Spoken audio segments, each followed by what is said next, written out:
All right, well, if Donald Trump was fading, what's happening now on CNN and Fox News is going to revive Donald Trump. If, as the Politico says, if Trump has peaked and if he's beginning to fade away, as of right now, no. The networks are reviving him. Live from the Southern Command in sunny South Florida, it's Open Line Friday. You will not believe.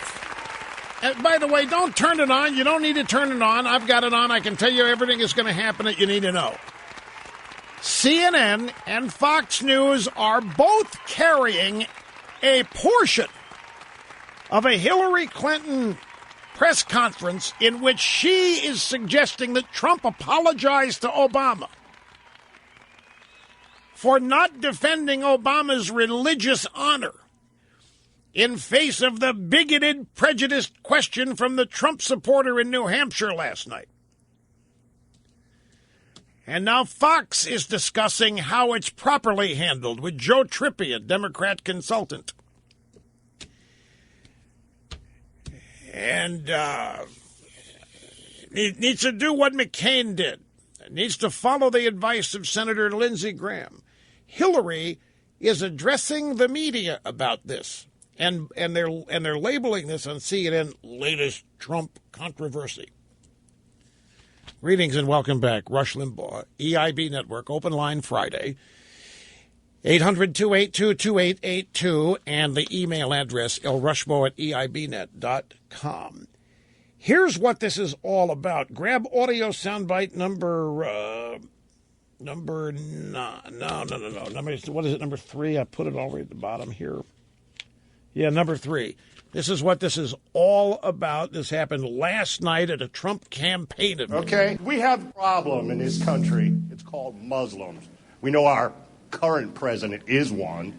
Right. You know he's not even an American. We need this birth question. certificate, man. But anyway, we have training camps growing where they want to kill us. That's my question. We're going to be looking at a lot of different things. And, you know, a lot of people are saying that, and a lot of people are saying that bad things are happening out there. We're going to be looking at that and plenty of other things. Okay, so apparently that's such an egregious thing to do. Mrs. Clinton called a press availability. She's addressing the media now, demanding that Trump apologize. Actually, I really hope he does, she said. I really hope he does. You know, we need to get back in this campaign to discussing issues and not personalities. And it would be a great opportunity, Mr. Trump, to deflect this and keep his campaign focused on the things he wants it focused on and not things like she's really being helpful. Hillary Clinton being real helpful. Fox and CNN both carried, I assume MSNBC did too. Did they break into soap operas on the broadcast nets to cover this? We don't know that. Wouldn't surprise me if they did. So the latest Trump controversy is that Trump had better apologize to Obama fast if he knows what's good for him. Now, on the heels of this is a story at the Politico today that Trump has peaked. It's over. He's beginning to fade out. His Twitter mentions are way down. His name in common, ordinary, everyday political discussion on the web is way down. His appearance at the debate was nothing special, just like any other guy there. Seemed bored and out of it half the time, they're saying. Not cool. If any of that's true, you know, Mrs. Clinton and the media ganging up on the guy may cause there to be a miniature rebirth. And, of course, all eyes will be on Trump now to see how he deals with this. And if I were Trump, I'd go out there and say, I think President Obama is beautiful. I'm just kidding, folks. Just a little jocularity here on Open Line Friday. But because he didn't correct the guy asserting that Obama is a Muslim, all hell has broken loose now. And it really hasn't. See, this is classic. Nobody's really mad about this. This is just the opportunity that they've been waiting for. They thought Trump had stepped in it how many times before? They're just trying to make this the instance where Trump steps in it and they can get rid of it. Remember what I just said about the club? The ruling class, the inside the Beltway elites. They don't want Trump in the club. And so they're doing everything they can here. They're not mad. This is the thing that I think people get. I think people misunderstand. The media gets away with two things. They act outraged when they're really not.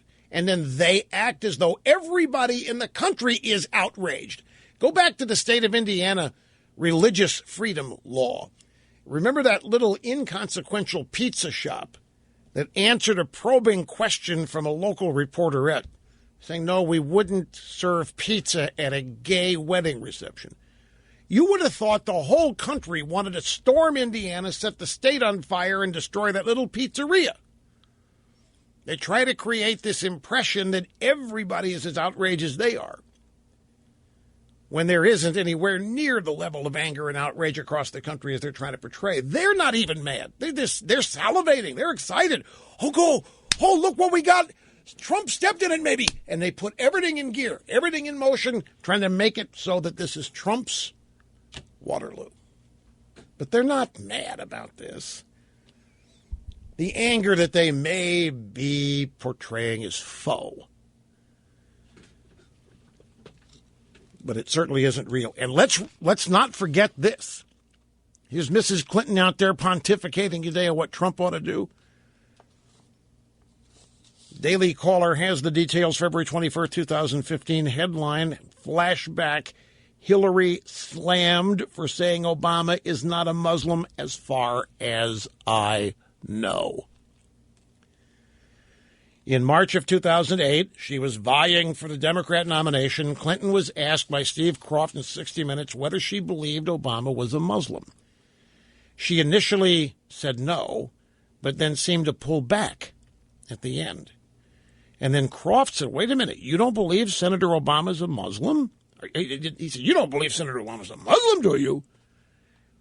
And Hillary said, no, of course not. I mean, that's, there's no basis for that.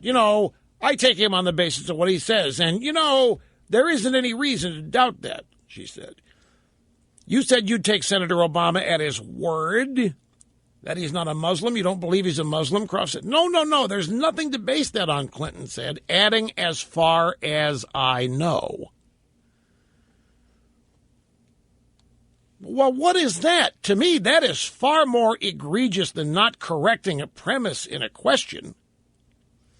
Which, by the way, if you saw, Trump laughed at this guy asking the question. This is weird here, folks. This is as far as I know. She clearly, not as far as of course he's not a Muslim, as far as I know. And nobody jumped on her for that. Here she is out here now as the referee, getting to determine and tell Trump what he ought to do in order to fix this. Now, is this a good time to jump into this? Let me take a time out here. I need to get it. I don't want to transition straight. What's coming next is some phone calls, actually. But there's something happened in the debate on Wednesday night that I think is going to come back and have life to it, and that is Carly Fiorina and her time at Lucent. They went through a lot of discussion, had a lot of discussion about her time at Hewlett-Packard, but Trump was the only one who referenced where she worked before that, Lucent Technology, which is now AT&T or AT&T Singular, so it's Singular, whatever. It's not Lucent anymore. I don't know what they become, where they merged. I'll find out. But her track record there, as I mentioned yesterday, Fortune magazine has a huge hit piece on her time at Lucent. So hang in there, be tough, folks. We'll be right back and continue in mere moments. Jeffrey Lord is on CNN making a brilliant point right now, folks. Jeffrey Lord points out that he is an active member of the United Church of Christ. That's the same church that Obama is a member of in Chicago, the same church that Reverend Wright's a preacher. And Mr. Lloyd reminds Wolf Blitzer here that Barack Obama sat in those pews for 20 years and listened to a bunch of hate-filled anti-Semitism from Reverend Wright. And who knows whatever the hell else, and never once corrected Reverend Wright. and never once demanded that Reverend Wright stop saying these hateful things. And then when it came time, he defended Reverend Wright and talked about how he could not throw Reverend Wright under the bus. Barack Obama wants everybody in this country to believe that we have racism in our DNA. Do not doubt that. This man thinks this country was founded on racism, bigotry, and all these other things, and his mission is payback. That's what his presidency has been about. As far as Mrs. Clinton is concerned, has she apologized to the parents of the men killed at Benghazi for her incompetence and for her lying to them about what happened? I'll tell you what's happening. The Democrats are setting a trap for Trump. R.E., this whole question of whether or not Obama's Christian or not. And it's to get Trump to backpedal. That's the one thing that would hurt Trump if he backpedals on anything. That would be Trump not being Trump. Not sticking to his guns. That's why I think if Trump's going to react to this, he needs to go out there and he needs to appropriate this business that Jeff Lord just mentioned. Hey, where's President Obama demanding that Reverend Wright stop with the anti-Semitism and the other hate? He heard it for 20 years, and he's still his preacher. And Hillary Clinton, you're telling me I need to apologize? Have you apologized to the parents of the men killed at Benghazi for your general incompetence? President Obama, you got a kid who made a clock in Dallas coming to the White House. You've got the Pope coming to the White House who's gleefully taking on America. You haven't had the parents of Kate Steinle to the White House, Mr. President. I'd fire both barrels at all these people. But I sure as heck would not backpedal. Trump can't hold to account for somebody in his audience anyway.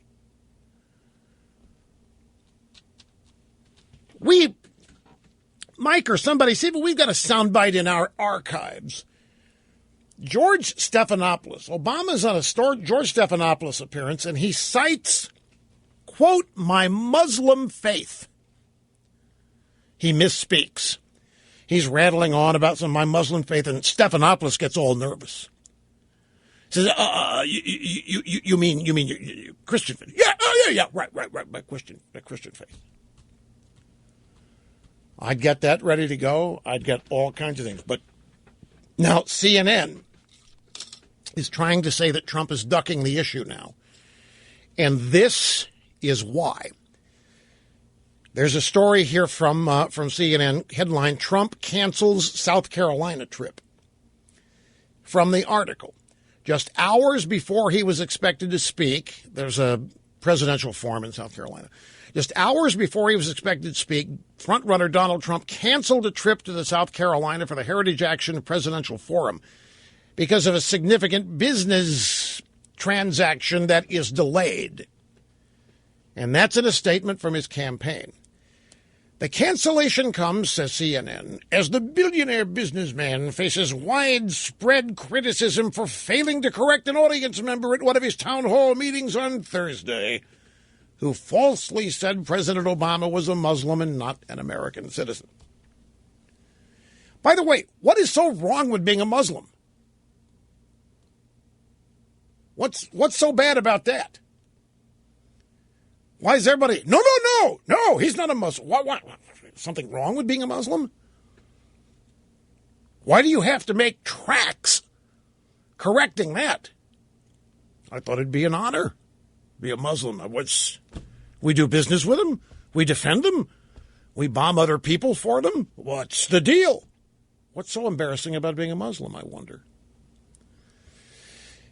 Anyway, the main thrust here is that Trump is being the CNN story. He did not cancel his South Carolina trip because of this. Long before this erupted, he announced a cancellation because there's a business deal that's supposed to have been solved by now but isn't, and he had to take care of it. And CNN acknowledges that, but the way the whole story is written makes it look like Trump is ducking the issue.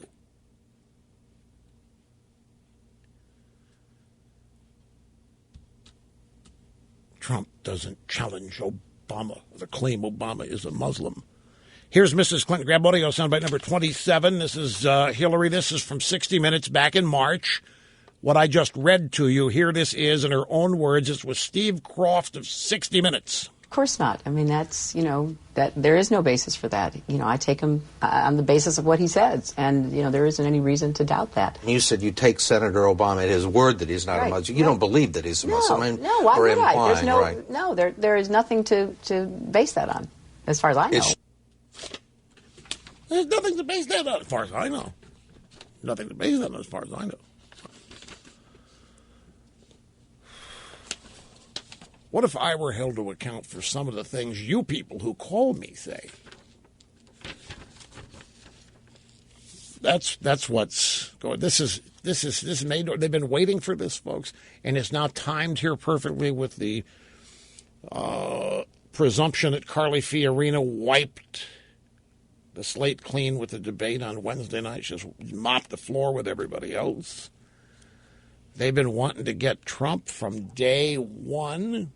They thought Trump stepped in it himself a number of times. Didn't happen. So this, you can see them now. They're all, just going into full speed, all gears full ahead. Left, right, 360, straight ahead. Hit them. Doing everything they can, marshaling everything they've got. And it's a trap. Again, it's a trap for Trump to backpedal. If he does that, then that's the worst thing he can do in the eyes of his supporters. And there's clear ammo for him to fire back at everybody involved here,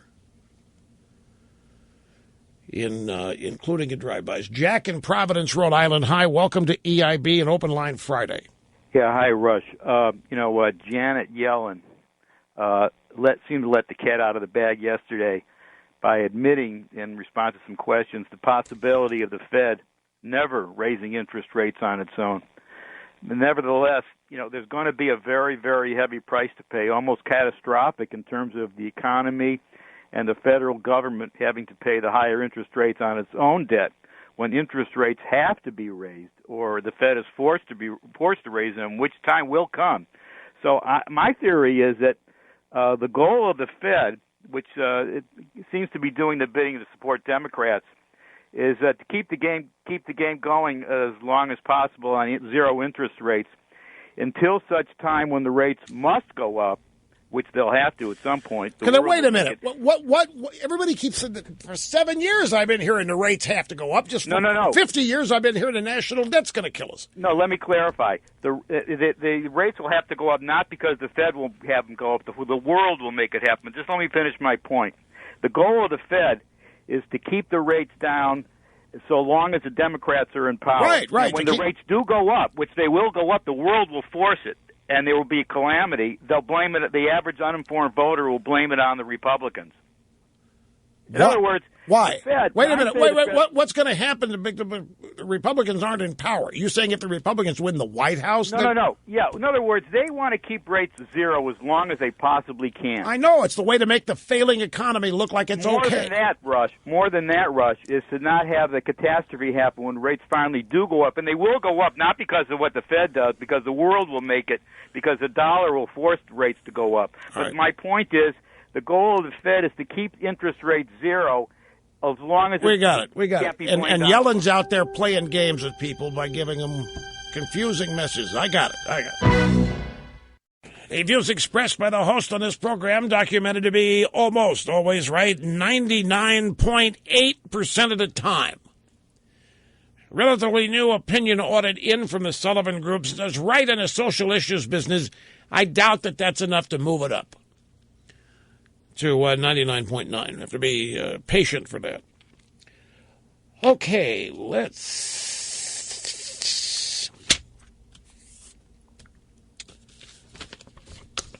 Got to find one thing before I get back to the audio sound rights. In the meantime, Madeline in Melbourne, Florida. Great to have you on the EIB network. Hello. Honored to speak with you again, sir. Well, okay, I'm rustling through my notes here. Carly Fiorina, to me, she just reminds me of Hillary in a pantsuit. Can you just slow down, Madeline? Okay. I need you, please. Okay. I'm not going to be able to understand you if you don't slow down. Okay, I got diarrhea mouth here, as I got so much to say. She reminds me of Hillary without the pantsuit. I just think she's evil. She'll do anything she can to get ahead, and I want to know why the media is hiding information on her. Fox, everybody. Her speech, I dug up last night from 2001, a pro-Islam speech, some business things she was doing.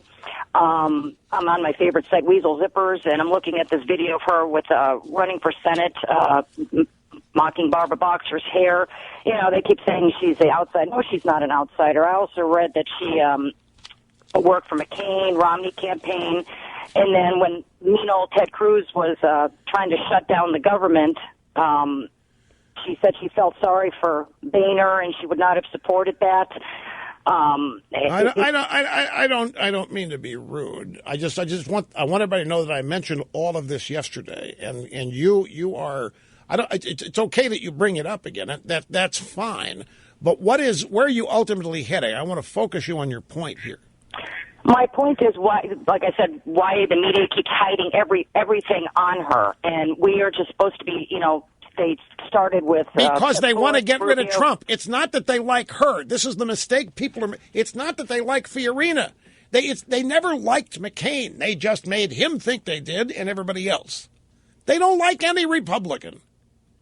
Do not mistake this. Look, this is very, very important for everybody to understand. And the reason it's very, very important is because this is how they choose our nominees for us. This is how they choose our candidates for us, by making us think they like them. There are way too many of us who are still dreaming of the day when the mainstream media takes our side. And so when they come out now and start acting like they love Fiorina, there's our ticket. Just like they did with McCain. And I'll tell you how this works. Look, I don't mean to sound like a broken record here, folks, but the examples really work. Dinner party in my own house I walked out of because there were three guys who were just telling me that Palin was not worth supporting. She was an idiot. They just recounted everything the media said about her. They told me things she said that she'd never said, that Tina Fey had said during comedy routines. And they said she could never win because the media hates her. Well, I said, you don't think that's worth fighting? Media's lying about her. Too late, Rush, too late. It's too late. We can't win when the media destroys these people. Okay, so here comes. This is the first Republican since these debates began that the media actually looks like they enjoy, right?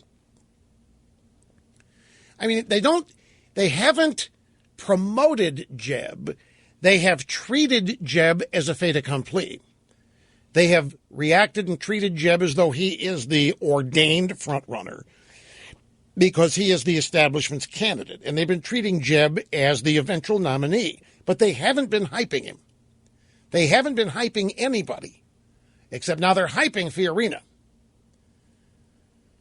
After this performance, they're hyping Fiorina for a whole host of reasons, primarily to get rid of Trump. But the media is not ever going to like any of our nominees, and they're never going to support any of them in a presidential election. So it's important to understand when you watch this, it's not that they love Carly Fiorina. They love what supporting her now might enable them to accomplish. And that is get rid of a Republican who can win. That's what's going on here. Not hard to see. And I don't mean this to be insulting to Carly Fiorina. That's not even in my mind. I'm not trying to cut her or be offensive or critical or any of that. I'm just analyzing for you why this is important. Do not make the mistake that all this is happening because they all of a sudden fell in love with her after one debate. The woman came out against abortion. They are never going to support this woman. I don't care what they do and say now. You got to, folks, I know you in this audience for the most part get it. You got to spread the word. You have got to convince people. The drive-by media, the mainstream media, is never going to support us. And if you continue to hold out for political, you're going to define political success as the media supporting us and not supporting a Democrat, you're never going to be happy because that's never going to happen. And if that remains your measure of success, then you're going to get fooled each and every time. Because after Fiorina, they'll come up with somebody else that they like all of a sudden. Or make it look like they like. And they'll start touting, and they'll start highlighting, and they'll start making it look like they're really celebrating and promoting, and all of it is simply designed to end up with them once again picking our candidate. And right now, what they're trying to do is get rid of Trump. But by the way, not just the media, the entire Washington establishment, which the media is a member of. Remember, it is a club. It's a very small club. Meritocracy has nothing to do with who gets in. It's more who you are and where you come from and where you are employed. You know, the people who employ people in the club have amazing power. By getting hired in the media or in certain political arenas, areas in the establishment, that says a lot about you. That gets you admission. You have to have, none of this is written down. There's not a manual. There are no bylaws. There's nothing written down that will ever define membership in this club. But it is overwhelmingly small when compared to the population of the country. And they know it. And so they have to do things to make sure that they're not overrun and thrown out, because they're vastly outnumbered. They're overwhelmingly outnumbered by the rest of us. So how do they do that? They gain control of every apparatus in Washington. They then turn the Constitution upside down and act like the Constitution was written to protect them from us, not the other way around. They act like the Constitution was written to protect government, to grow government, to insulate government. And so they pass laws, they pass regulations that over time severely limit liberty and freedom. And that's how they protect themselves. And then when threats to this come along, they have to be taken out somehow. But they can't make it look like they're being taken out by this. It has to look like natural forces are at play here. Well, the natural force at play here is Carly Fiorina's debate performance Wednesday. So now they're all circling the wagons, no matter where you go, no matter what network you turn on, doesn't matter. Carly Fiorina is a heroine, and now with Trump and that audience member question and not correcting it, those two things together, and now Trump is in the crosshairs once again, which has been the objective since the day he announced. Maybe not that soon. After a couple times stepping in it and his numbers continue to go up, and the club said, wait a minute, we can't control this. They have to get rid of anything they can't control. How do they control it? Well, they threaten to kick you out of the club if you don't play ball. That's how. You wonder why everybody in the club says and does and repeats the same stuff. That's how you stay in the club. You never go off the reservation. So that's what's at stake. That's why I say it's a trap that's being set for Trump to backpedal. You know, like he backpedaled in the debate by Carly Fiorina, she's beautiful and so forth. They're trying to create another backpedal. You may not think that was a backpedal, maybe not. Okay, but they're looking for one here. They want him to correct that audience member. They want him to apologize to Obama.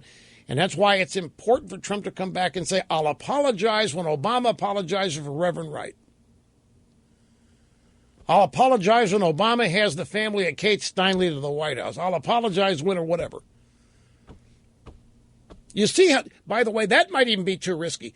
Jeb Bush committed a really, what's a polite word here? Rookie error in the debate. You never make a demand you know is not going to be the apology. It's like a defense attorney with somebody granting immunity. You never grant them immunity. You know what they're going to say. You don't put your client on the stand without knowing what he's going to say here. You don't demand an apology from a guy, knowing you're not going to get it. You just don't do it. So, but there's any number of ways to go after Hillary here. And there's any number of ways to go after Obama, Reverend Wright. And if Trump does it, I'm just I'm just saying, if Trump comes out and fires right back at these people with all of the legitimate grounds he has to do it, he could skyrocket. He could get up to that 45 points that this woman on the phone last week said he should be at by now anyway. So take a look at this, folks. The media is more worked up over something Trump did not say than Obama going out and playing golf right after ISIS had beheaded an American journalist or all those Christians on the beach. They're more angry over what Trump did not say than anything Obama has ever said or has done. They're not mad. They haven't been mad about what happened at Benghazi.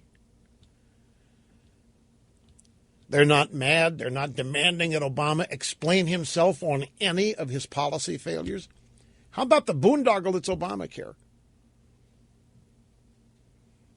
But all upset about Trump. And by the way, if I might ask a question, why is it Donald Trump's obligation to tell everybody who Barack Obama is? Why isn't that Obama's responsibility? If there are a lot of people out there who believe, and their polling data shows a lot of people think that he is Muslim, why is it not his responsibility to clarify this?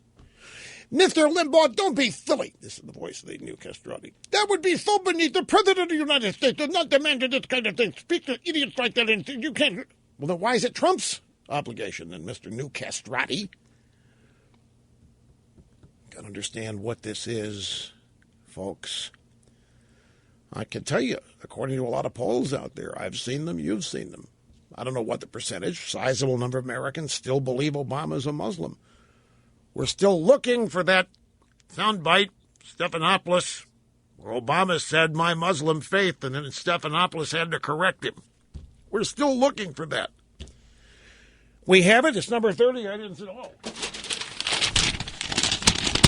Okay, there it is. Nobody told me it had been said. Here it is. Listen to it. This happened on September 7, 2008. 7 years ago, folks. On This Week with George Stephanopoulos. He said the McCain campaign never suggested you have Muslim connections. John McCain said it's wrong. Let's not play games. What I was suggesting, you're absolutely right that John McCain has not talked about my Muslim faith, and you're absolutely right that that has not Christian come faith. My Christian faith. Okay, so say what you want. Obama himself said it. How many Americans might have heard that and still believe that it wasn't a slip of the tongue, that it was not a faux pas? Want to listen to it again out there? All right, here we go. This is September 7th, 2008, on This Week with George Stephanopoulos. This is after McCain. Sure, that's wrong. This man is an honorable American. He's a Christian. He's not a Muslim. And I want anybody in my audience speaking that way. Got it? And so they're talking about that. They're praising McCain for being filled with honor and so forth. And he's pointing out, Steffi, to Obama, said, McCain said it's wrong for people to call you a Muslim. Let's not play games. What I was suggesting, you're absolutely right that John McCain has not talked about my Muslim faith, and you're absolutely right that that has not Christian come faith. My Christian faith. Yeah, right. Stephanopoulos, like Christian faith. Yes. Well, make of that what you will. But there's Barack Obama sitting at the United Church of Christ in 20 years there that Reverend Wright's the preacher. Gee, damn America. Chickens coming home to roost. And all the stuff he said about Jewish people, the anti-Semitic stuff. Obama's never apologized. Obama's never demanded that Reverend Wright stop talking that way. In fact, Obama said that he can't because of some racial fealty he has to observe. Here's Sarah in Manhattan. Great to have you on the program. Really glad you called. Hello. Hi. So I agree. Obviously, they want to take him out, and I really, really want them to fail. So I was trying to think, how could he answer in a way that you so cleverly do, which is with a little humor and sarcasm, and you throw people's words back at them. So it occurred to me that it is very controversial that Obama refuses to call ISIS Muslim. He keeps saying, they're not Muslim. This is not Islam, even though they say they are.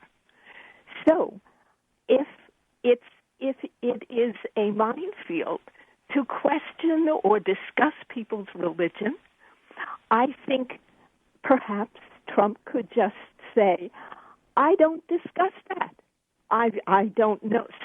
Obama says that people who say they're Muslim aren't Muslim. This man says that someone who says he's Christian isn't Christian. I choose not to discuss people's religion. I don't think that's important. Okay.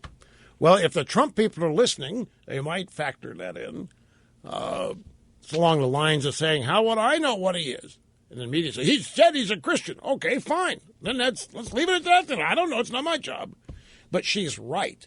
Obama has gone out of his way to try to tell people that ISIS is not Islam and they're not Muslims. Not. He don't want anybody making that connection. That don't be confused. They're not the same thing. He's hell-bent on people thinking that. It's the fastest 3 hours in media, and we have got to take a time out here at the top of the hour because it's an obscene profit break. 1 hour remaining on Open Line Friday, and still a lot to get to above and beyond what we've already discussed. And we're still not through with that. So hang in there and be tough. Greetings, folks, and welcome back. It's the Rush Limbaugh program, the one and only, the most talked about program, the most talked about quoted host, the most listened to program, and it's Friday, all in one big bundle here. Live from the Southern Command in sunny South Florida, it's Open Line Friday. Yes, sir, Bob. Open Line Friday. Telephone number 800-282-2882 and the email address lrushbo@eibnet.com. One big, exciting, busy broadcast hour remains. Let me run through some of the other news items here that we haven't yet gotten to before we get back to the audio soundbites right there. Oh, yeah, I have number 2829 standing by on the sound bites. In fact, what the heck? Let's do those now. This is Hillary. This is every network stopped everything to cover this. And it was exactly 1 hour ago. She was just appalled. Hillary was appalled over what Trump didn't say. She couldn't believe what Trump didn't say. She couldn't believe that Trump would not correct this bigot in his audience. So she's in Durham, New Hampshire, at a press conference, a press availability, and an info babe said it was just yesterday that a man at a Trump rally stood up and said, we have a problem in this country. It's called Muslims. He went on to say that Obama is a Muslim. He's not even American, and that there are terror camps with Muslims. First of all, what do you think about that comment? Secondly, how would you have responded if someone said that in a town hall of yours? I was appalled, and as you may know, quickly put out a tweet expressing the great disappointment with that kind of rhetoric and calling on him and anybody else who is seeking the highest office of the land to start behaving like a president, to show respect, and to stand up for the truth. He knew, or he should have known, that what that man was asking was not only way out of bounds, it was untrue. And he should have, from the beginning, repudiated that kind of rhetoric, that level of hatefulness in a questioner in an audience that he was appearing before. Oh, she was just appalled. She was just appalled. She's appalled at what Trump didn't say. She was appalled at what Trump didn't do. And then she said that she hopes that he apologizes, because the reporter said, well, Lindsey Grahamnesty was in Iowa, and he said that this is a defining moment in the campaign for Republicans and all candidates. He said that Donald Trump should go on national TV and apologize for what he said about Muslims and about the president. What do you think? Donald Trump's now canceled his campaign appearances today. Should he go on TV and apologize and make this right? Or was he just trying to appeal to supporters who may have prejudiced and racist views? let's find out. Let's see what he does. I think that his taking a time out to think hard about what happened last night, what he did not call out or repudiate at the time, gives him the chance to express his regret about that kind of behavior and those sorts of comments in one of his political events. I hope he does. That's such a setup. Trump didn't cancel his events today because of this. Even CNN acknowledges he canceled his events today because of a business deal that was supposed to get done yesterday that didn't, that requires his attention. CNN is making it look like Trump may have also decided to cancel his events today because of what happened last night, but they imply that, or they want you to infer it. They don't actually say it. Mrs. Clinton just said it. So this is how a lie starts and spreads around the world. So as far as Hillary's audiences are concerned, Trump is now deep in thought. Trump's holed up somewhere deep in thought, contemplating the egregious things his stupid supporters said last night. And Hillary approves.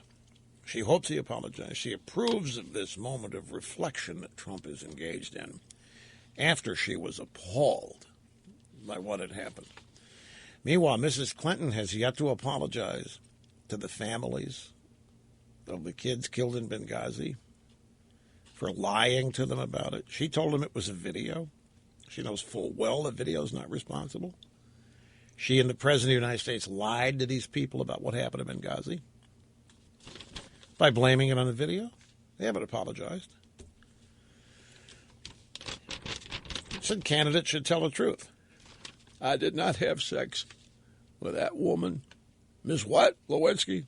That's right, not a single time. It was like 5 or 6. No, never, ever. I didn't do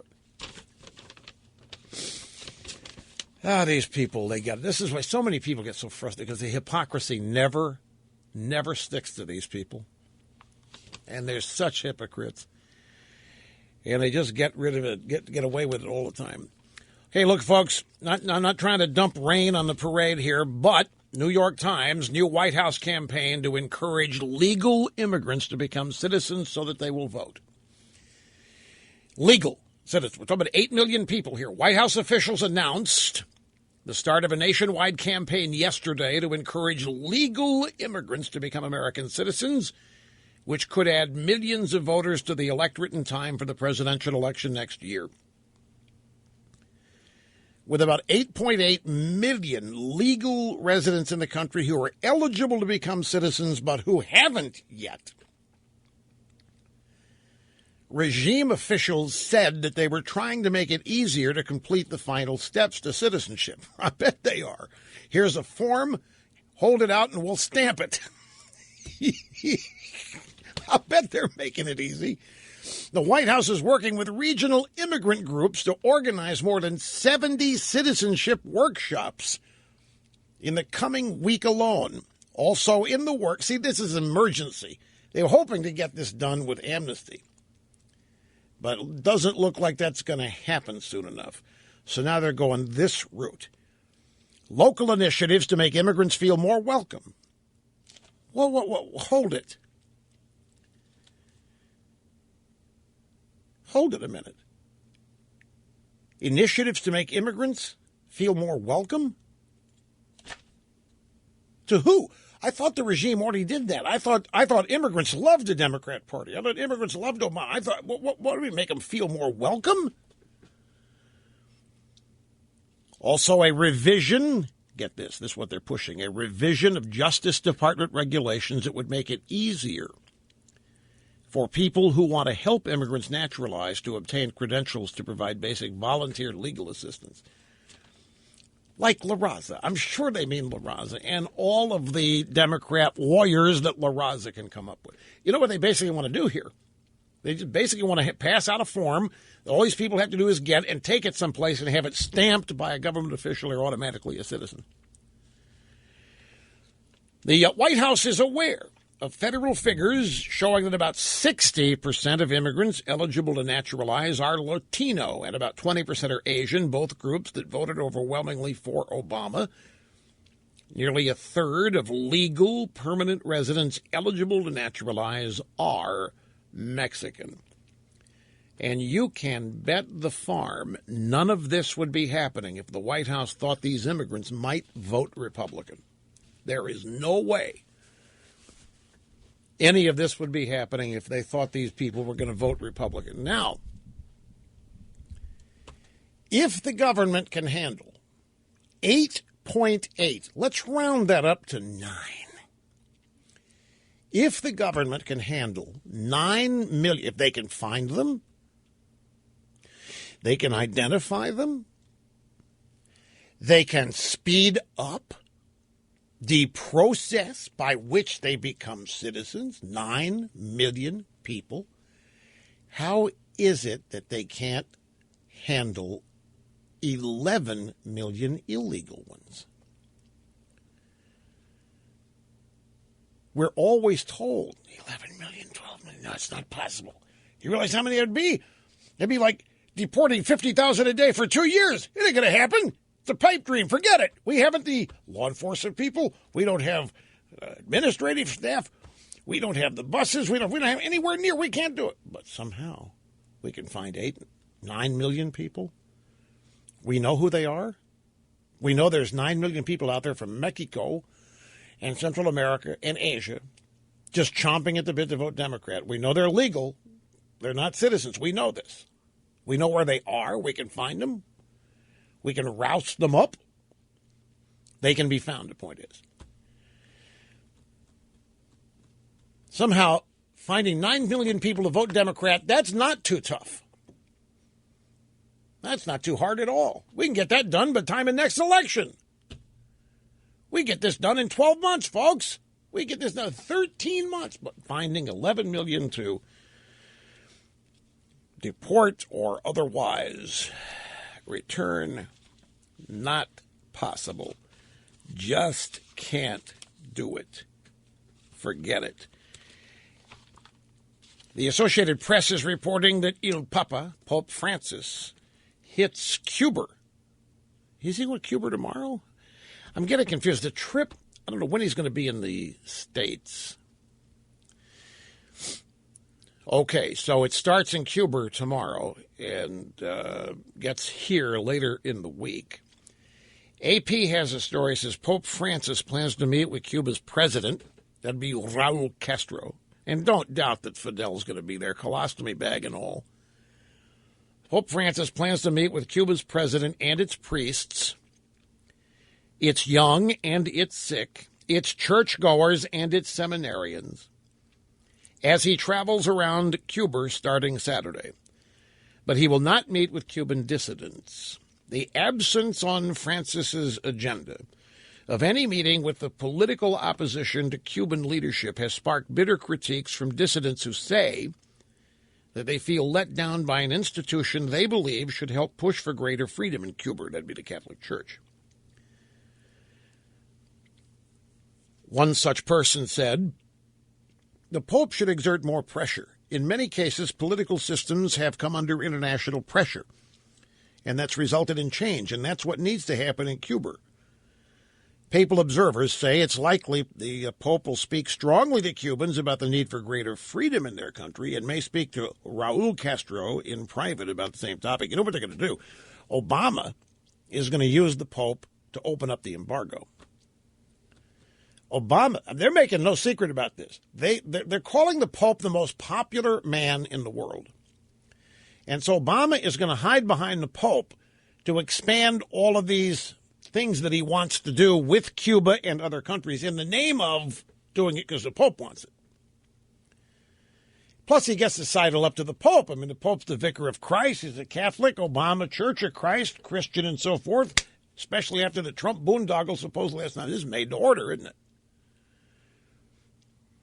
Obama and Il Papa. So, that is true about the embargo. They're going to try to expand and get rid of the embargo. They're using the Pope to do it. And again, there's this story from yesterday about how the administration, Obama, has invited just a precious few people to meet the Pope. A transvestite, a pro-abortion nun, a gay marriage advocate priest. I don't know, Bruce Jenner. No. Bruce Jenner won't be there. Caitlyn Jenner. No, Caitlyn Jenner won't be there. But really, Obama has assembled a group of people that it is popularly assumed the Catholic Church condemns, disapproves of. They don't. They have great love for the sinner, but it's an in-your-face. Okay, Pope, here you are. Here are these people. Here's a transvestite. Here's an LGBT cross-dresser. Here is a nun that believes in abortion. Here is a priest that wants to perform gay marriages. Okay, Pope, here it is. Now, the news is being reported as though this is all Obama's idea.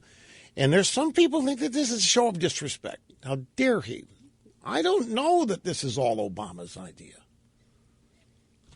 I think this Pope has how to phrase this. I read somewhere today where there are people calling him a Marxist, a socialist from Argentina. Clearly liberal, clearly anti-capitalist. My point is, I'm not so sure that the Pope's going to be all that offended by this guest list. I don't know that.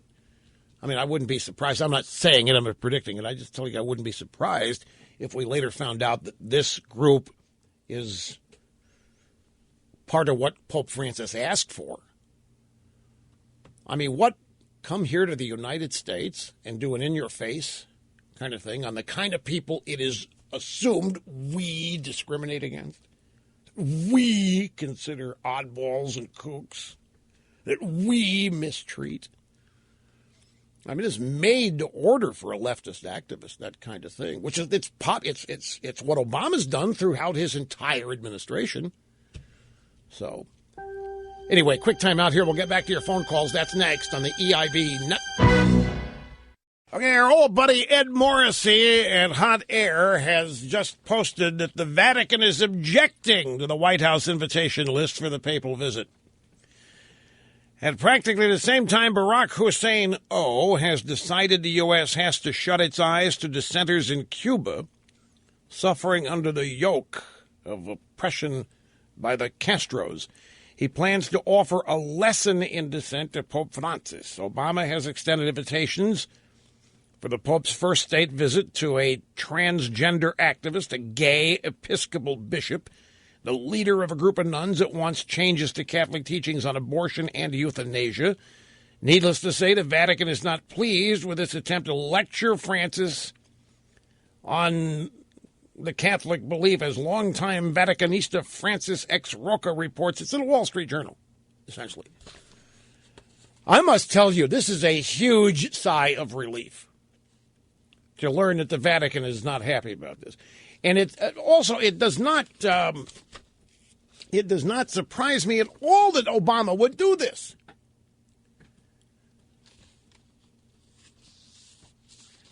You know, folks, look, Obama's a Democrat, okay? First and foremost, for whatever else, he's a Democrat. And we know one thing. Democrats, leftists, have very little affection for the Catholic Church. You know it, and I know it. And when I first saw this guest list, that this is in your face, I thought it's beneath the dignity of the office of the presidency to do this. But it fits right in with Obama. So anyway, the Vatican is objecting. I don't know what that means. I don't know how that's going to manifest itself. And Ed writes here, you know, when the Saudis visited the White House this month, And they did. King Salman showed up. You know what that guy did?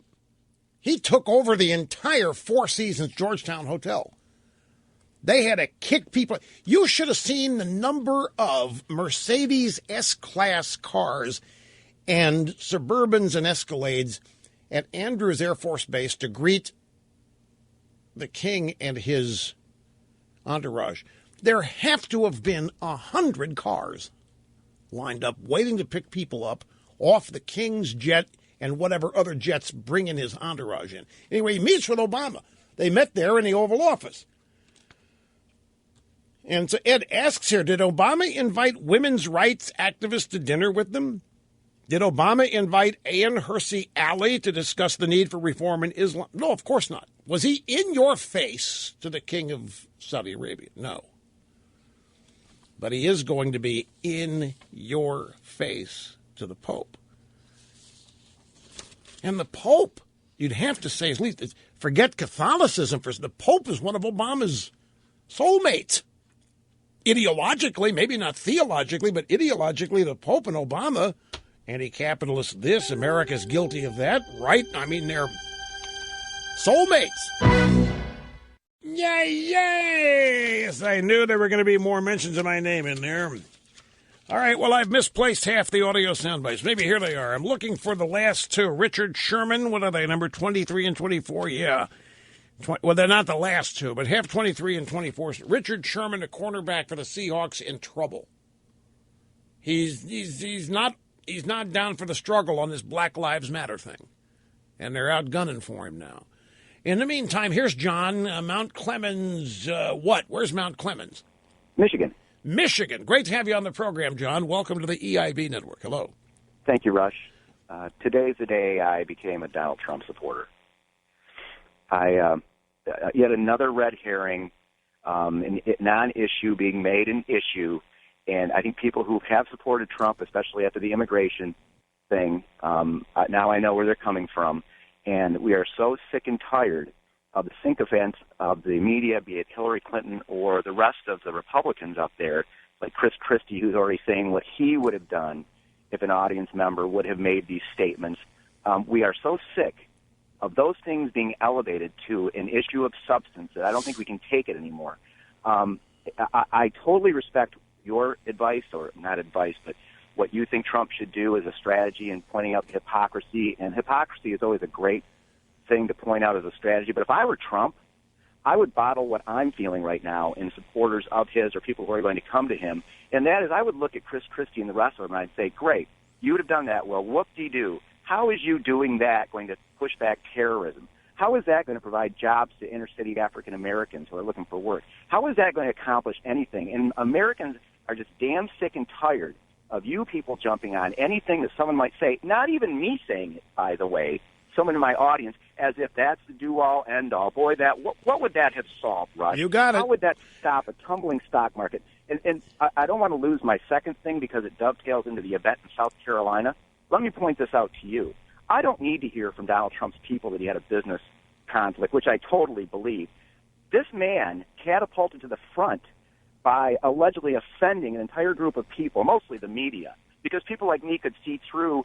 He's not anti-Mexican. He's not anti-Hispanic. He's not a racist. And if you support him, you're not one either. So the man who made his name now and lost a contract with Macy's, lost whatever he had with ESPN, PGA Tour, that man's going to be afraid to come out of his house now because some guy in his audience made these statements? How does that make any sense whatsoever? No, it's if they hope. No. Again, they are trying. No, follow me on this. You're exactly right. What they're trying to do is create a mindset among everybody, including Trump supporters, that he's hiding. They want Trump to have to come out and respond to them. They want Trump to respond to this. That puts him on the defensive. That's what they want. They want him to apologize. They're bullying Trump. That's exactly what this is right now. This is a giant combination. Look at Republicans and Democrats joining forces, the club, the establishment, trying to bully the guy. They want him to come out and respond to what they're saying, which they hope puts him on the defensive here, because they don't think they're battling or rattling him.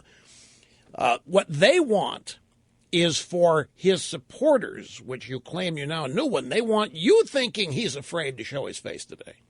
Well, they thought that would happen 3 or 4 months ago with the illegal immigration statements and comments, and look what happened there. Here's the problem. I'm starting to think this guy is blessed because just as you reported earlier, not that people are leaving him, but they're getting bored with him, the news cycle. This is the same thing they tried to pull on him with his statements about immigration. So what's going to happen now, these idiots, is the same backlash that led to people saying, you know what?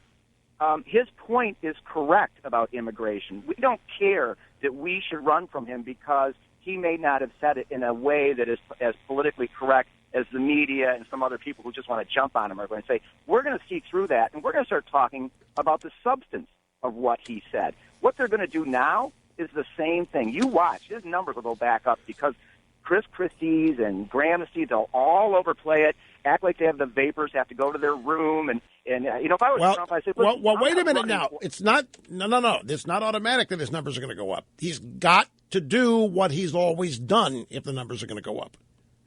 What has he always done? He's always doubled down. He has always doubled. Every time one of these things happens where they expect an apology, he's done the exact opposite. He has doubled down.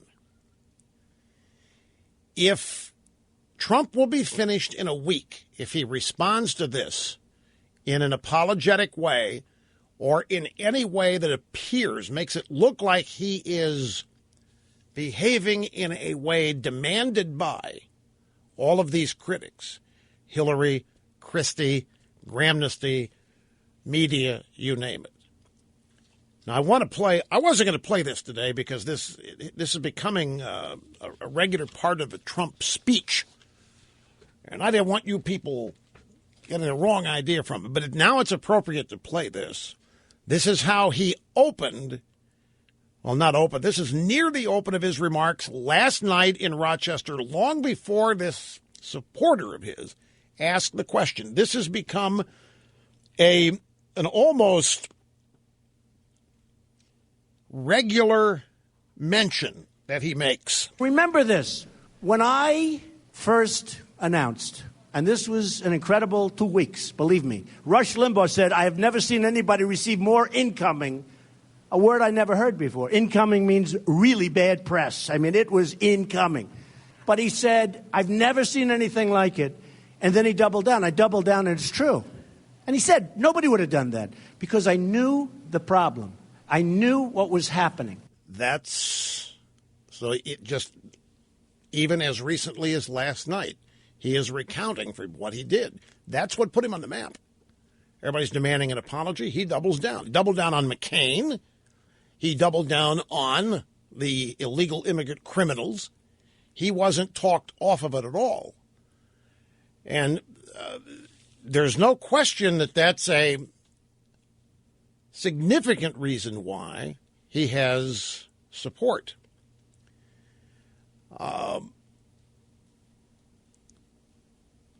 And the media is also don't fall for this story. By the way, John, he's peaked. That's a Politico story that I'm sure they've had in the drawer here for a couple of weeks or months, waiting to trot it out when they think it's appropriate. They ran that story today because Carly Fiorina is universally acclaimed as the debate winner on Wednesday night.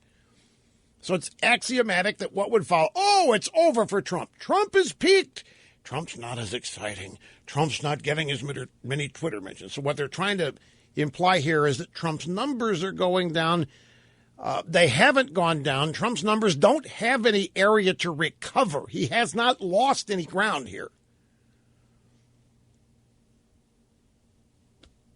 Everybody is under the belief now because of this story and all this controversy that Trump's numbers are plummeting, and they're not.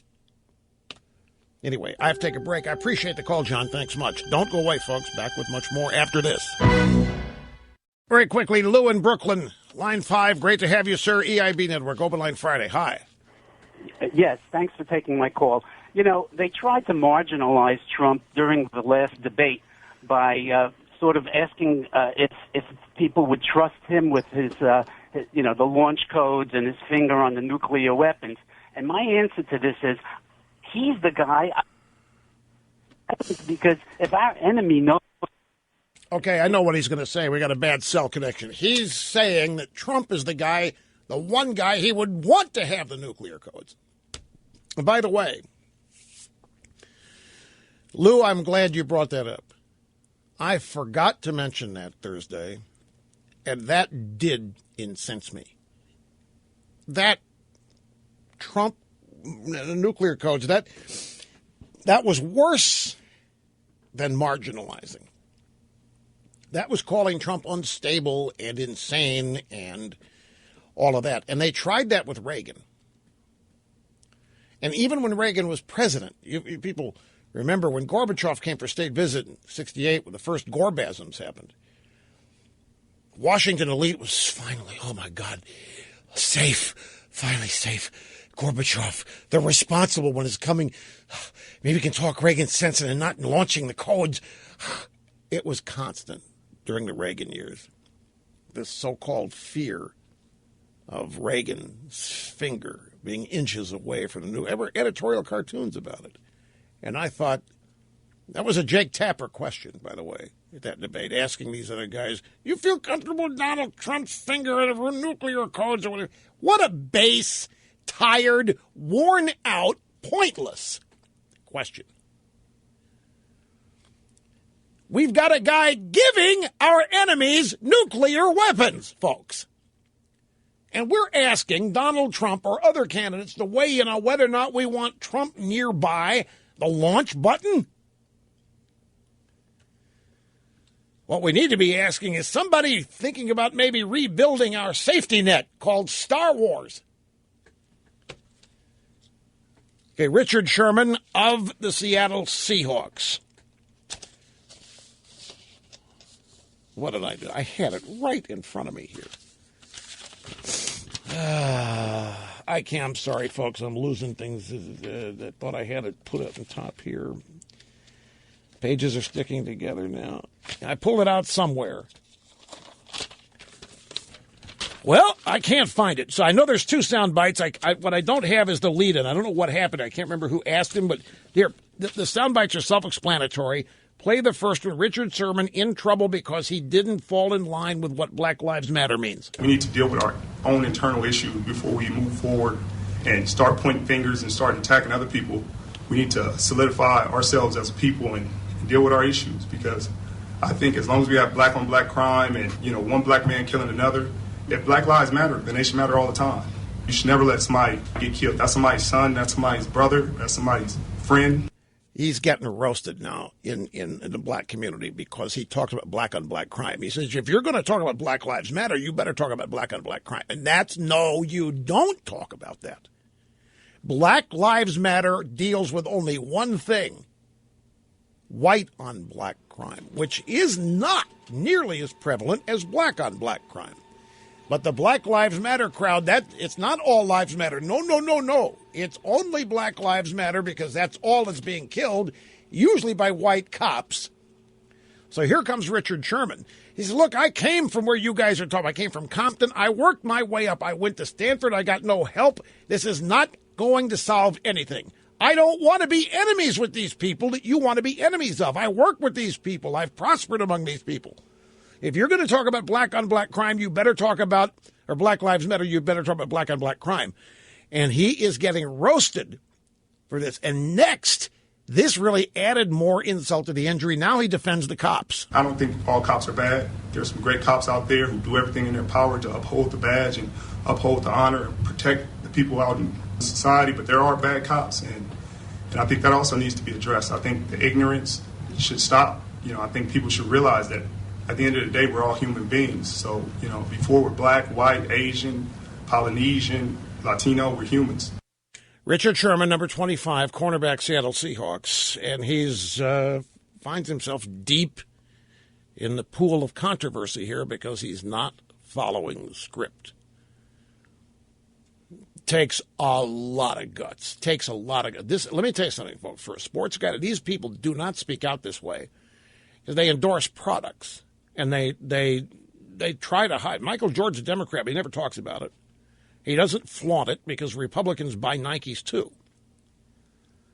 And same with Barkley. Barkley may go off the deep end, but he always brings it back. Tiger Woods, you never know what he is or what he isn't. I mean, because people of all political persuasions buy golf shirts and clubs and stuff. And Sherman, he's got his own endorsement deals. Nike, I'm not sure who is with, but this is really courageous. It's gutsy. You don't find athletes taking stands like this. And I think it's great that he is. They have tremendous influence. Look at Brady endorsed Trump. Did you hear that? Tom Brady came out and endorsed Trump. When's the last time Tom Brady involved himself in politics at all? It just doesn't happen. And I've always wished more of these guys would because of the influence they have. The reasonable ones. The ones that care. I'm talking the ones that are involved, not just the ones being paid to do it, but the ones that actually care. They do have influence.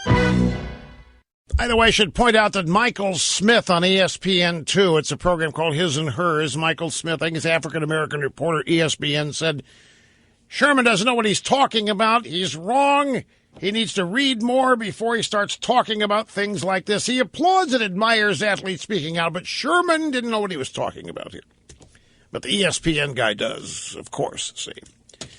And I hope you have a great weekend, folks. We be back on Monday. See you then.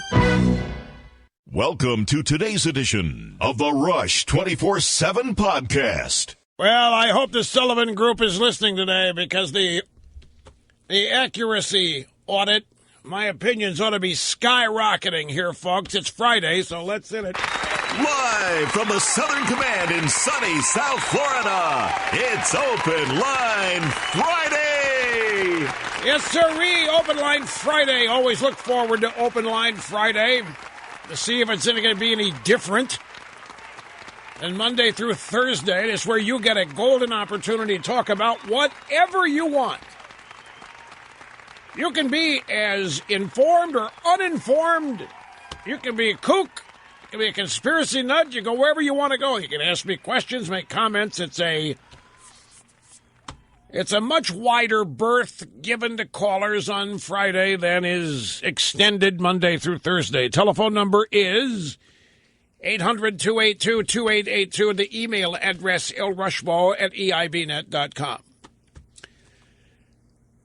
Okay, so the campaign stack is overflowing. We have a Washington Post story here. New data shows Trump has peaked.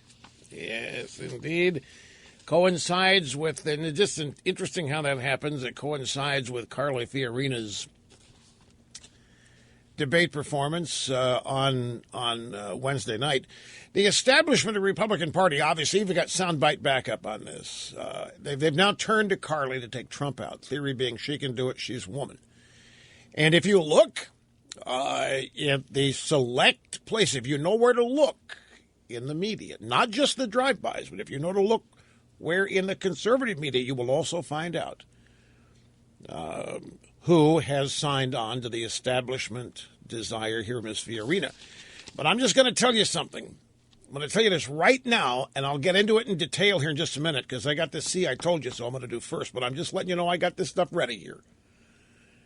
All of this Fiorina stuff, I think, and I say this with a smile, it kind of amuses me, is going to redound positively to Trump. Because he's the only guy who pointed something out on stage Wednesday night that if he wants to make ads out of it, he can. Okay. In addition to that, Trump, of course, being beaten over the coals here because some guy stands up in his crowd and says Obama's a Muslim and Trump didn't correct him. And the media is literally having a cow. A couple Republican candidates are having a cow. The Trump campaign said, we didn't hear what the guy said. And everybody's saying, well, you need to correct the guy. Obama's not a Muslim. You can't let that kind of stuff stand. I think Trump is just, he's got a new behavior mode here of respect for women. He knows that Hillary Clinton is the first person to question whether or not Obama was Muslim. And he doesn't want to disrespect her. Kind of like the way I never disrespect the Reverend Jackson for pronouncing Governor Cuomo's name Cuomo. I always deference to Reverend Jackson, pronounced it Cuomo, because that's how he pronounced it. Well, yeah, Hillary Clinton. This is February 21st this year, Hillary slammed for saying Obama not a Muslim as far as I know.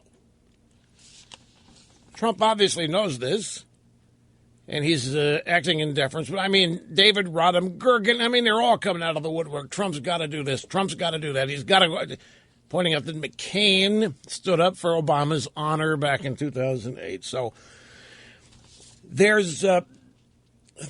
What else is happening out there in the political side of things? The free arena business. And there's trouble in paradise even on that side of things.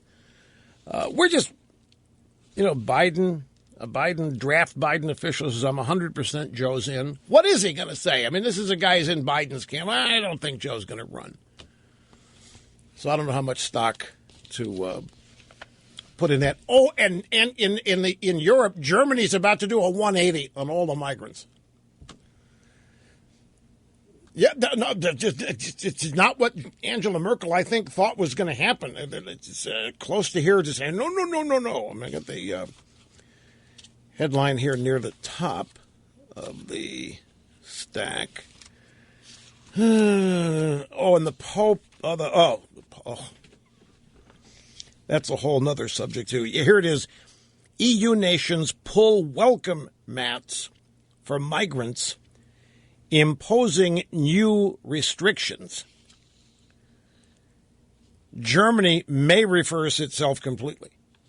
So, all of that coming up. First, I want to start with a see, I told you so. And I want to preface this by reminding you of something that I have said recently in an intense way, and I've said it over the years, off and on, but very consistently. And it is that this whole business of the Republican Party and or conservatives needing to shut up about social issues is a trap. That we're not the ones that bring it up. We're not the ones that are responsible for it. We are reacting when we discuss social issues.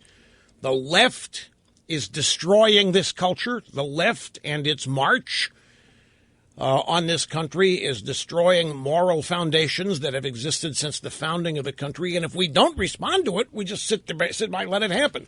So we respond to it, and everybody says, you got to stop talking about the social issues. The Republicans are never going to win if you keep talking about the social issues. I tell you this, even to this day. A lot of people I play golf with, after a couple of beers, 2 or 3 holes, invariably, one of them will come up and say, do you ever get tired of talking about the same stuff? Can't you just let this abortion crap go? Can't you just... social issues, if you keep it up, you're going to be the reason we keep losing. Nobody cares. The social issues are killing the Republican Party. And I've told you the story. I'm not going to repeat it. All the way back the early 90s where some guy comes up to me at a party in the Hamptons and starts jabbing me in the chest with his index finger. What are you going to do about the Christians? What are you talking about? Abortion. It's killing us. We don't even want to go to the convention with them. It was in San Diego that year, I think. But anyway, you know the drill. And I have not been taken off my game or intentions about this because I don't think that the social issues are something that harm. I think ignoring them harms. I think because the social issues, that appearing in quotes, it is the left. Look at what's happening with marriage. Any number of issues. The only reason they are issues is because the left is assaulting traditional values and institutions. So those of us who cherish those, stand up and defend them, all of a sudden we're to blame. All of a sudden it's our fault for talking about the social issues. And what it invariably always comes back to, what all of that really means is, would you stop talking? And it's not aimed at just me, by the way. Would you stop talking about abortion? God, it's just killing us. Never going to change it. You're losing the women vote. We're losing the millennials. We're using the kids. You just said it's old-fashioned, fuddy-duddy kind of stuff. Just forget it. Don't talk about it. We can't win. We're never going to win. Because they think that because of ongoing media tricks. and tricks by the Democrat Party. It's no different. Trying to tell Republicans to stop talking about social issues is the same modus operandi, the same trick as trying to convince Republicans they can't win the White House unless they agree with Democrats on amnesty. If you look at Carly Fiorina, I'll give you just an example of this. Carly Fiorina, one of her most eloquent moments in the debate was describing the Planned Parenthood videos and the challenge that she made to Hillary Clinton and any other Democrat who cares to actually look at the videos. And that is the one thing that the establishment Republicans want to forget that she said. There are supposedly conservative media people that have arisen as Carly Fiorina scares me. Oh, my God, did you hear what she said about Planned Parenthood? Oh, my God, did you hear what she said about abortion? So even today, the woman who everybody says won the debate, praising her to the hilt, says, but stop talking about that, because we can't win talking about that.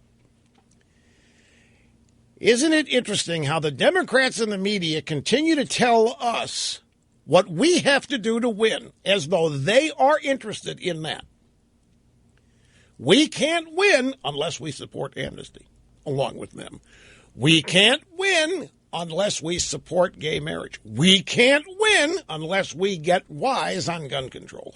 We can't win unless we understand to shut up about abortion and quote-unquote the social issues.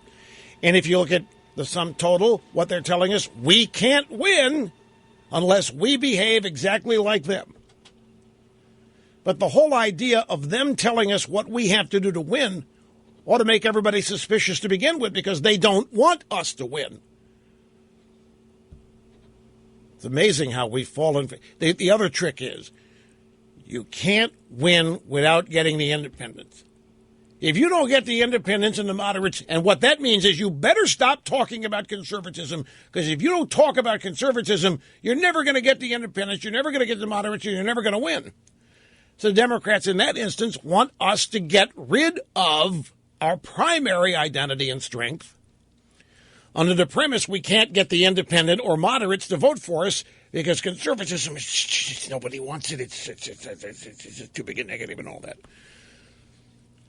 How does that manifest itself? It manifests itself with the Republican consultancy class telling candidates, hey, I'm the guy to get you elected. And you know how? I'm the guy that can get you the independent vote. And what does that mean? It means they run a campaign aimed at 20% of the voters, not 100% or not 60%. You assume your base is going to show up. All of these tricks, and they are tricks, employed with the power of the media. And if you don't think that's power, even today, there are stories, the Republicans in the Senate, no way, no how, no fight, not even going to bat an eyelash, not going to raise an eyebrow, fighting Planned Parenthood funding. Know why? Because that might mean a government shutdown. And I don't care what else happens. Mitch McConnell and the boys are saying, we're not going to shut down the government. The Democrats can do anything they want because we're not going to shut down the government, standing up for anything we believe in, because shutting down the government is a guaranteed negative. We lose every time it happens. Another great Democrat trick. So what it all adds up to, the Republican establishment, if they're genuinely an opposition party, and that jury's still out on that, but assuming that they are, they've fallen for every one of these tricks, the end result of which is the Republican Party stays silent about what it really believes, under the belief that voicing what they really believe will turn off so many voters that they can't possibly win. So they shut up. They don't try to stop Obama. They don't try to stop the Democrats, and they lose. But at least the government doesn't get shut down. And they're really, really happy about that. So, here's a story. Okay, Rush, we've heard it all before. What are you talking about? Well, I have here my formerly nicotine-stained fingers.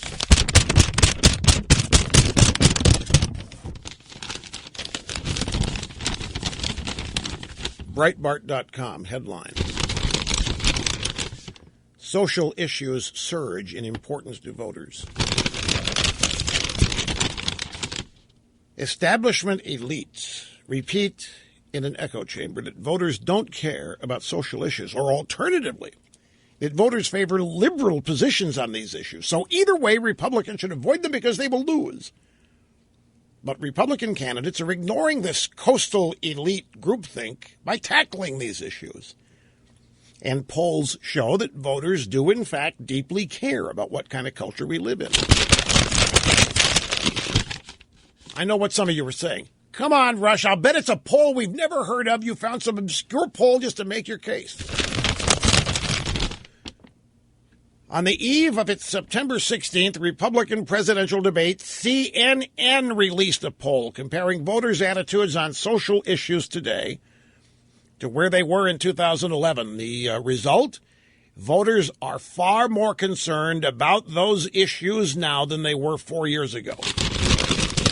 What has happened in these last 4 years? All kinds of cultural rot, all kinds of assaults on the culture and the traditional values and morality that define this country just in the last 4 years.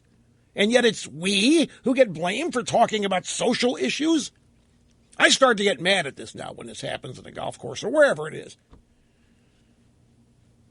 Because it's groupthink ignorance that's leading people to just cast aside winning issue after winning issue after winning issue because of the media. So we have a poll out here. Fox News even reported 3 of the poll's results, which asked whether an issue was extremely important to getting at citizens' vote. Regarding Americans' constitutional rights under the Second Amendment to own and bear guns, 22% said the issue was extremely important in 2011. That number's doubled to 42%. Regarding the perennial issue of abortion, 20% of voters, 2011, thought the issue was so important it should be called extremely important. Now the numbers climbed to near 30%. And on illegal aliens in the country, 29% thought the issue extremely important. 2011 number now 39%. These numbers are up dramatically. They're still beneath 50%. That's not the point. That's not what this is measuring. Not measuring majority, minority. They're measuring trends. Poll is measuring trends, societal, cultural thinking. Talking about social issues is not hurting, is the point. Okay, I'm done. Folks, I think one thing that's become obvious during the campaign is that the news media try to pick our candidates long before even the first primary vote is cast. And it's not new. I just think it's becoming more and more obvious here. And you can watch it here in the aftermath of all of these debates. The donor class sometimes is in harmony with the media. Sometimes they're not. In this case, more harmony than not. But the way the media does it is with their coverage, fawning or negative pieces. And, of course, they do it via their polls. Never forget that, which are often the result of their fawning or negative coverage. So the coverage feeds the poll result that they want to get. And we are witnessing this in the current GOP race, the coverage of Carly Fiorina being the latest example. It is more than obvious that the drive-by media and the rest of the ruling class inside the Beltway have decided, based on Wednesday night, that Carly Fiorina now represents the best chance to knock off Trump. That is the overarching objective. And they'd hoped Jeb was going to be able to do it. They wanted Jeb, the donors did, and then they tried the news media to do it. It hasn't quite worked, so now it's Fiorina. It's not that they love Carly. Do not misunderstand this. See, this is the mistake that everybody makes on our side. One of the tricks here is when the media goes gushing about somebody, a lot of unsuspecting Republicans, wait, the media likes her. Maybe she can actually win. Oh, my God. Because so many on our side still, despite their best instincts, still crave media approval. Remember that dinner party of my own that I walked out of? because I had some guests there telling me they were ready to throw Palin overboard because the media hated her. Same thing here, in reverse. I get people think, wow, Carly, hey, you see, the media loves her. Hey, man, she may be the ticket. And that's how it goes. And the media is very much aware of this. Not that they love her, but she is attractive to them in a couple of areas, such as immigration. I'll explain more as we get back from this timeout. And welcome back to Open Line Friday, where callers can even ask questions that have premises I won't even bother to correct. You can even have an incorrect premise in your question, and I'll let it go. Anyway, welcome back, 800-282-2882. So it is clear here that the objective is to knock off Trump. And Carly Fiorina is the flavor of the week for this because of her sterling performance in the debate on Wednesday night. A Washington Post, this is the Politico, new data shows Trump fever breaking. Politico doing its best here to say that Trump is over. My guess is they've had this story in the hopper for weeks as an evergreen, with blanks to fill in the details based on time. And it's been in a drawer, like health care reform. The bill was in a drawer for 20 years with a bunch of blanks waiting to be filled in for current day. Now, there have been stories long before today that we have reached peak Trump. There have been countless stories. That's it for Trump. Stepped in it here. You can't survive insulting a war hero like John McCain. You simply can't survive. You can't call a Mexican immigrants a bunch of rapists and murderers and purse snatchers and muggers. So we've been here and done that. Just like with all of those previous we've reached peak Trump stories, it hasn't seemed to turn out that way. Here's the way the story reads. Donald Trump looked tired after a grueling Republican debate. He might not be alone. After a summer of spectacle and saturation coverage, signs are accumulating that for the public and the media, the onset of Trump fatigue has begun. Mentions of Trump on both television and radio have been trending downward for a month.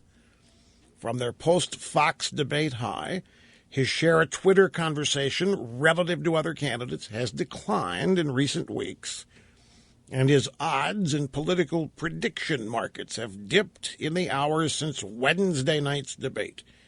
Radio and TV conversation about Trump peaked on August 7th, the day after the first debate. There were close to 11,000 mentions of his name on each medium that day, according to data through Monday provided by media monitoring firm Critical Mention.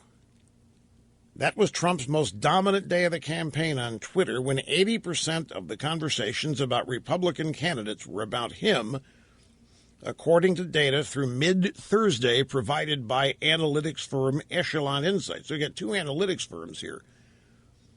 And so Trump peaked the day after the debate. Who knew? And he's been trending downward, but now it's gotten to the point where people may be experiencing Trump fatigue.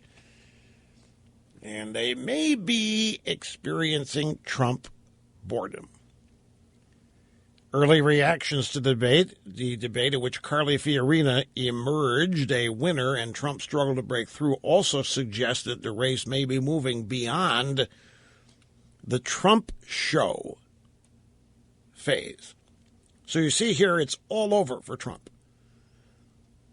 Remember how it was over for the Beatles in 1964 after Beatlemania subsided? What? You didn't know what till now? The same year we discovered them, they were saying the Beatles were over. Beatlemania was over. After the first round of concerts, that was it. Oh, I'll never forget that. The Beatles were washed up once Beatlemania subsided. 64 was the year they were discovered here. And later that year, they were finished. And many parents across America were happy. They were going, boy, we're glad we took care of that. Except they hadn't. Beatlemania was nowhere near over. It still isn't, if you look at record sales and this kind of. Well, I mean, the Bay City Rollers. And Mary Hopkin didn't quite take off either, on the Apple label. But, I mean, the Beatlemania was not over in 64 is the point. But nobody maintains a peak like that. So we have some wishful thinking. I'm just passing it along to you Trump people out there so that you know what's being said. They're desperate for this to be real. And Carly Fiorina is headlining the decline, if you will, in the phenomenon of Trump. Now, from the Washington Post, the Republican brand hits a new low. Is Trump the cause or the symptom? The Pew Research Center regularly surveys Americans on their views of the two major political parties. Since January, those with a favorable opinion of the Republican Party have dropped from 41 to 32% of the total. Opinions of the Democrat Party are mixed, a net +1 favorability. For the GOP, it's far worse, a net -18. So the Republican brand in deep, deep trouble. It's hit a new low. And that couldn't possibly be Mitch McConnell. No. Couldn't possibly be Boehner or the Republican leadership in Washington. No way. Whatever problem the Republican brand has got to be due to Donald Trump. Let me see. We have let's before we go to the phones, we got a guy from Miami on the phone. Grab audio soundbite number 3 because he's calling about this. Last night in Rochester, New Hampshire, Q&A, unidentified audience member and Trump had this exchange. Okay, we have a problem in this country. It's called Muslims. We know our current president is one. Right. You know he's not even an American. We need this birth question. certificates, man. But anyway, we have training camps growing where they want to kill us. That's my question. We're going to be looking at a lot of different things. And, a lot of people are saying that, and a lot of people are saying that bad things are happening out there. We're going to be looking at that and plenty of other things. Okay, so now there is a cacophony all across the American media because Trump did not correct the guy. He did not protect Obama, didn't shield Obama, didn't correct the guy. And very, very upset about this. Let's go back and listen how McCain dealt with something like this. Let's go back October 10th, 2008. This was in Lakeville, Minnesota. I got to ask you a question. I do not I can't trust Obama. I have read about him, and he's an Arab. He is not. No? No, ma'am. He's a decent family man. Right. He's a decent family man. In fact, he'd be smarter to vote for him than vote for me. He's a decent guy. Yeah. So that's how we do it. That's how we seek the approval of the drive-by media. And they loved McCain for that. Last night, CNN Anderson Cooper 360, after playing a clip of that exchange between Trump and the realist and the campaign rally guy you just heard, Anderson Cooper weighed in. He could have at that point said, you know what? Muslims in America are not the problem. By and large, the Muslim population in America is well assimilated and are Americans just like anybody else. We're supporting Muslim regimes around the world. We have our soldiers and Marines who have fought and died to help Muslims around the world. He could have said all of that, and I'm imagining he wishes he probably said that. Same show, David Rodham Gergen was on. Anderson Cooper said, David Rodham Gergen, is it the responsibility of a leader like Trump to actually say something like that when one of their stupid supporters pipes up? It's the responsibility of the leader to push back against prejudice. That question was heavily laden with prejudice. Anderson, the presidency of the United States is not only the most powerful position in the world, but it also carries with it a certain moral responsibility toward the health of a society. And if you're going to be a serious candidate for president, you've got to step up to that responsibility. Chris Christie stepped up on the Today Show today, interviewed by Matt Lauer. Question, does Mr. Trump need to apologize to the president and to the Muslims out there? He's got to decide what he wants to do for himself, but I would just tell you that if somebody at one of my town hall meetings said something like that, I would correct them. and say, no, the president's a Christian and he was born in this country. Those two things are self-evident. And I wouldn't have permitted that. If someone brought that up at a town hall meeting of mine, I would have said, no, listen, before we answer, let's clear some things up for the rest of the audience. And I think you have an obligation as a leader to do that. And now we go to Aben in Miami, Florida. Hi, welcome to the program. Great to have you. Hello. Thank you, Rush. You bet. Yeah, well, my take on all that is, since when is it Trump's obligation or duty to certify Obama's religion? And he couldn't do it if he wanted to. He's not with him when he prays. He's not in his head. And no one confirm or deny anyone else's religion. So I just disagree with all of those other pundits and politicians. Well, you know, you got Hillary Clinton is saying, they got a story here, Daily Caller. This is February 21st, 2015. In March of 2008, she was vying for the Democrat nomination. Clinton was asked by Steve Croft, 60 Minutes, whether she believed Obama was a Muslim. She initially answered the negative, but seemed to pull back and said in the end, "You don't believe that Senator Obama's a Muslim?" Well, of course not. I mean, there's no basis for it. No, there's nothing to base that on. As far as I know, she said. Well, I mean, the correct way to say it is, how would I know? Nothing else. Because we don't know. Nobody knows. Well, to say I don't know. But the media people say that we should defend Obama because Obama has said he's a Christian, and so if we're not going to call him a liar, then that's what's on the record. Obama says he's a Christian. He has never said he's a Muslim or an Islamist, and so that's what everybody has to go on. And given that, the theory is that Trump should have corrected the audience member. Right, and now we have to vouch for his honesty as well as his religion. Well, that's exactly the way McCain did it. Yeah, I know. You know the drill. Exactly. This is how the media plays the game. They get to referee whether we're reprobates or not. That's right, and then and people take the bait all the time. Right. You just be very honest. How do I know? Now Trump's out there saying, now what do you think of this? Trump is saying, well, I wasn't quite sure what the guy was asking me.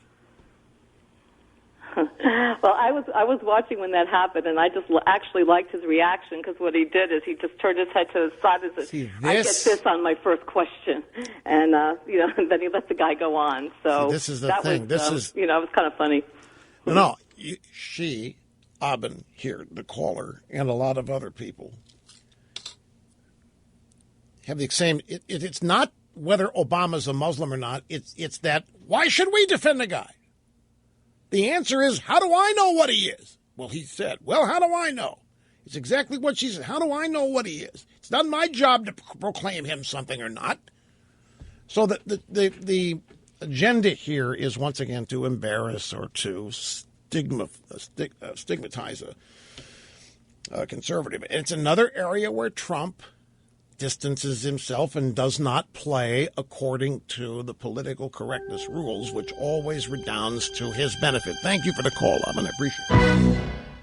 Open Line Friday. Welcome back. Rush Limbaugh, a man, a legend, a way of life. And we stick with the phones. This is Rob in Raleigh, North Carolina. Hi. Hi, Rush. My comment is, the Trump phenomenon is bigger than any individual. The Trump phenomenon is about patriotism. This is a patriotic movement, and that's what scares the media, that's what scares the left, and that's what scares the establishment Republicans, is patriotism. Thank you. I don't think that's not incorrect. I think the explanation for the Trump phenomenon is multifaceted. Patriotism is clearly a part of it.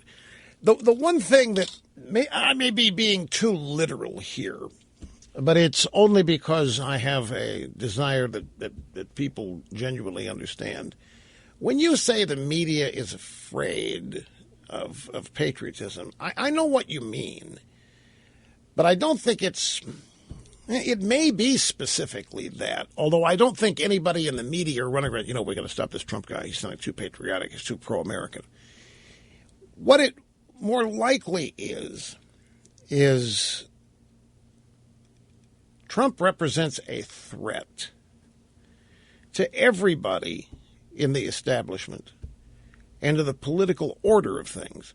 Folks, it's a club. We talk about the establishment and we give it names. the inside the Beltway elites, the ruling class, or the establishment, or whatever. But it's a club. And admission into this club has nothing to do with merit. There's no meritocracy involved in this. It's like any other club of elites. There are other determining factors. And Trump is never going to be in it because he does not in any way subscribe to the way of life these people themselves live. It starts with where you go to school and how you're educated and where you work and for whom you work and, of course, what your attitudes are.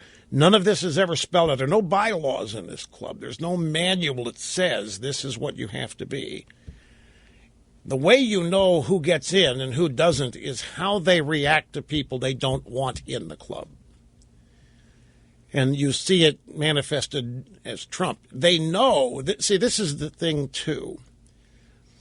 They know, they're fully aware. Everybody in this club knows that in terms of numbers, they're a minority. They are the ruling class. They are the powerful elite, but they know that they are a really small number of people. And so how do they survive? How does a small number of people like this survive being so outnumbered? The way you do that is very simple. You get control of government and you simply legislate away liberty. You legislate away freedom, little by little. And you do it under the guise of making everybody safe.